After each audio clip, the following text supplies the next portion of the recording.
मैं ये काम पिछले 1.5 साल से कर रही हूँ। मैं घर में अपनी ही खाद बनाती हूँ। मेरे पास ढेर सारे पौधे हैं। बनी हुई खाद, गुड़, दही, ये सभी आप इसके अंदर डाल सकते हैं। ये कंपोस्ट बिन अपने अंदर कितना सारा कचरा अकेले ही समा लेता है। कंपोस्टिंग का ये एक छोटा सा कदम आप भी उठाएं और अपनी धरती माँ की रक्षा करें।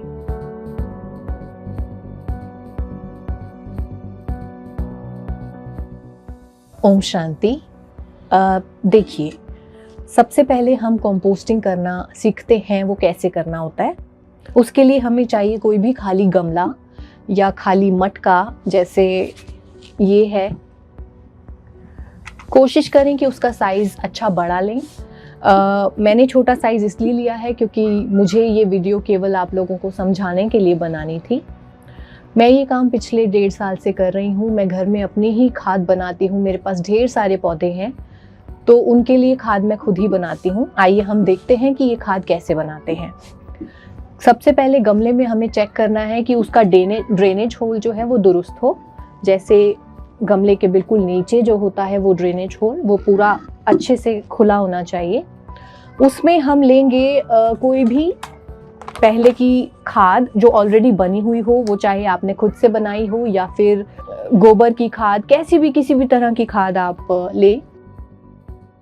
इसको हम सबसे पहले इसकी सतह पर डाल देंगे। ये क्या करेगा कि माइक्रोब्स को पैदा करने में ये बहुत अच्छी भूमिका निभाएगा। तो सबसे पहले आपने इसमें थोड़ी सी मुट्ठी या 2 मुट्ठी खाद भर के डाल देनी है। इसके बाद हम शुरुआत करते हैं सूखे कचरे से, जो हम इसके अंदर डाल सकते हैं। सूखे कचरे में हम ज़्यादातर लेते हैं ब्राउन वेस्ट। जैसे कि आप इसमें चाहें तो सूखे पत्ते ले सकते हैं, या फिर आप कागज़ ले सकते हैं, न्यूज़पेपर ले सकते हैं। उसके अलावा आप वुड का पाउडर होता है जिसको हम बुरादा कहते हैं, वो ले सकते हैं। तो मैं यहाँ पर इस समय वुड का पाउडर ले रही हूँ। ये कहीं पे भी जैसे आरा मशीन लगी होती है वहाँ से भी मिल जाता है और फ्री ऑफ कॉस्ट है। तो ये भर के मैंने इसके अंदर डाल दिया। इसके बाद हम डालेंगे अपना ग्रीन वेस्ट। तो इससे क्या होगा, ये जो ग्रीन वेस्ट जब डिकम्पोज होगा तो इसके अंदर से जो पानी निकलेगा उसको ये हमारा जो बुरादा है वो सोख लेगा। तो इसके चलते आपका जो कंपोस्ट बिन है वो ज़्यादा स्मेली नहीं होगा और इसके अंदर मक्खी मच्छर की समस्या भी आपको नहीं आएगी। अब इसके बाद आपने दोबारा वही प्रोसेस रिपीट करना है। जो भी आपके पास सूखे पत्ते या सूखा ब्राउन वेस्ट जो भी आपके पास हो, खाकी कागज़ भी आप इसके अंदर यूज़ कर सकते हैं, वो आपने फिर से डाल देना है। और इसके बाद पुनः आपको दोबारा से वही प्रोसेस रिपीट करना है। पहले ग्रीन वेस्ट, फिर ब्राउन वेस्ट, फिर ग्रीन वेस्ट, फिर ब्राउन वेस्ट। तो करते करते आपका जब ये बिन फुल हो जाए तब आप इसको ढक करके एक तरफ रख दें। कोशिश करें खुले में रखें तो ज़्यादा बेहतर होगा। इसके बाद अगर सर्दी हो तो लगभग 3 महीने में आपकी ये खाद बनकर तैयार हो जाएगी। जैसे देखिए, मैंने ये खाद पहले से बनाई थी, अभी ये बनी नहीं है, बट फिर भी मैं आपको दिखाती हूँ कि ये कुछ इस तरह की दिखती है। अगर आपके पास ब्राउन वेस्ट में कुछ भी नहीं है, आपको समस्या है, नहीं मिल रही है कुछ भी ऐसा, तो आप जो मिट्टी होती है, सूखी मिट्टी, वो भी डाल सकते हैं। मिट्टी भी एक बहुत ही अच्छा डिकम्पोजर होता है। तो ये देखिए, ये हमारी खाद कुछ हद तक बन के तैयार है। अभी पूरी तरह नहीं बनी है, बट आपको दिखाने के लिए मैंने इसको अभी से निकाला है। इसके अंदर आप थोड़ा थोड़ा समय चेक करते रहें कि आप इसके अंदर दही या फिर गुड़ जो होता है, गुड़ को पाउडर बना के वो भी डालते रहेंगे।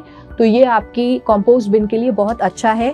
तो प्यारे भाई बहनों, आपको बताना ज़रूरी है कि शिव बाबा हमें प्रकृति से प्रेम करना सिखाता है, प्रकृति की रक्षा करना सिखाता है।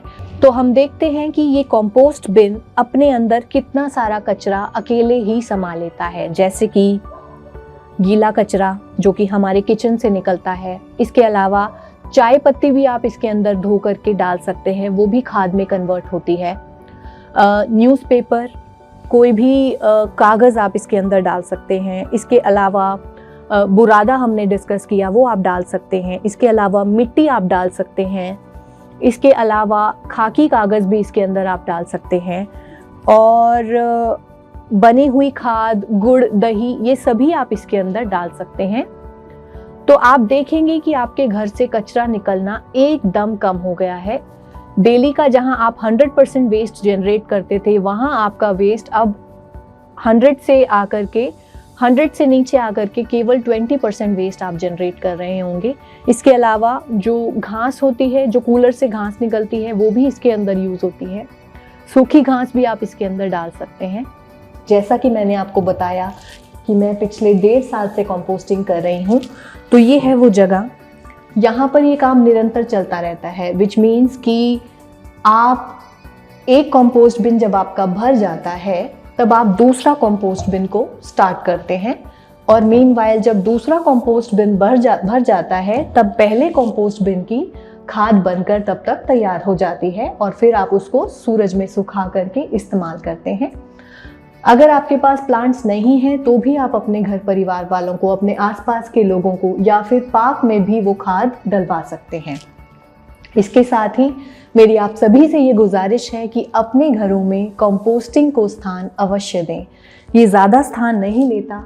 इसके अलावा कंपोस्टिंग से रिलेटेड कोई भी सवाल आप हमारे कमेंट सेक्शन में पूछ सकते हैं। ओम शांति।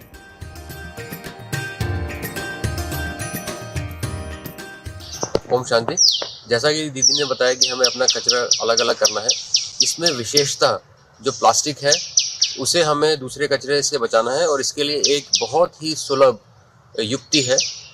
इसमें हम क्या करते हैं, प्लास्टिक से हम इको ब्रिक्स बना सकते हैं। इसके लिए आपको क्या चाहिए, एक ऐसी एक बोतल चाहिए, और जो आपका प्लास्टिक निकल रहा है, इस तरीके का जो प्लास्टिक निकल रहा है वो चाहिए।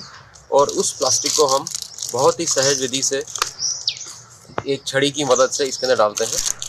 तो एक जैसे पुराने ज़माने में जिन होता था, तो ये वैसा ही एक जिन है जिसको हम इस जादू की छड़ी से वापस बोतल में पैक कर रहे हैं।